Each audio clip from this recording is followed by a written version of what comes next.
ang segue mo, Lynn, from pagkain. Ito pagkain ulit, pero ito safe na safe talaga to. Sa pagluluto ng mga ulam, dapat tama ang preparasyon ng mga sangkap para matiyak na ligtas ang kakainin ng inyong pamilya. At may ilang sangkap na medyo tricky daw linisin at ihanda, tulad na lang ng tulingan na perfect na lagyan ng gata. Pwede rin may luyang dilaw at sitaw. Para i-guide tayo sa pagluluto niyan, kasama natin si Chef Red Agustin. Good morning, Chef. Morning. Wow, Hello. ito na. Anong gagawin natin ngayon, Chef? Okay. First, yung tulingan nga, no? Lagi natin dapat tinatanggal yung buntot. So, pag pumunta tayo sa palengke, bago natin lutuin, usually iniikot siya. Okay. Iniikot siya. Kasi ito daw yung nakaka-cause ng discomfort. Tapos, kailangan mo kunin yon. Yon. Kailangan mong kunin yan.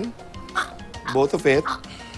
Anong body parts ito? Bakit hindi ko siya alam? You know, I really don't know. Diba? Parang, wow, nagulat ako dun ah. Galing. So, medyo Nagagawa tricky ba nga. yun sa lahat ng isda? O Yeah, sa hindi. tulingan Sa kanya lang. Sa kanya lang. Sa kanya Tsaka lang. sa tambakol, basta yung family nila. Okay. So yan. And masarap rin sa tulingan is sinasaing muna bago yung susunod mong luto. Okay, yan ang gusto ko malaman. Yeah. So sinasaing is... Sila lang ba ang sinasaing? Yung family din lang nila? Yung family nila, tambakol also, even the tuna, yung mga bonito, yan, pwede yan. So, meron tayong sinaing na in advance. Basically, dried kamyas, kamatis, luya, suka, water. Yun ang pagsaing? Yun ang pagsaing. Mas maganda rin sa palayok. Oo nga. Iba yung lasa kasi. Iba yung lasa binibigay. Meron na tayong finished product here. So, ito na yung recipe proper. Okay. So, oil, garlic, onions, and ginger. Yun, sabay-sabay na. Nakakatuwang tingnan na nakapalayo ka pero naka-electric stove ka, Oo. no? Parang old and new. Ito na yung 2.0. Yes. Tapos luyang dilaw, Luyang dilaw, pampakulay. tanglad, Yun, pampabango. Pampabango. Pampasarap. tapos susukaan na natin siya. Ah. So para siyang somehow pinangat. Kaya lang maganda Okay. kasi yung balanse ng suka and vinegar. So may acidity ng konti. Okay.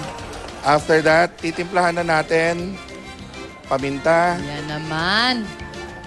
patis, I bet maraming natatakam na dito sa ginagawa mo, Chef Red. At bagay sa kaning mainit. mismo. Tsaka bagay sa umaga. Bagay. Pwede, no? Pwede Oo, sa pwede. umaga nga. Tapos yung turmeric powder para mas maganda ang kulay. Ah, okay. Tapos ito yung pinaka-importante. Yung luyang dilaw ba, turmeric siya? Turmeric. Siya yun, eh, no? Yun yung maganda sa pang-blood circulation naman. Oh, anti-inflammatory. Yes. Tapos, kakanggata. Ang kakanggata, yan ba yung unang piga? Unang piga. Yung makapal, okay. Unang piga. Anong tawag dun sa pangalawang piga? Pangalawang piga. Ah, okay. Kakanggata 2. Kakanggata 2.0. 2.0. Tapos, yung isda na.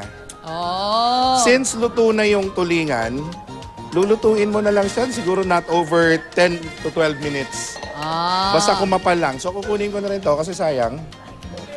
Yun, no? Tapos, ang maganda dito sa sinaing, no? Yung pinakailalim niya, that's parang totoong patis yan. Yan yung patis kasi pinagkuluan ng isda eh. So, Oh. tapos So, rich pakukuluin in mo lang flavor siya. din siya. Yes. Ay, oo nga.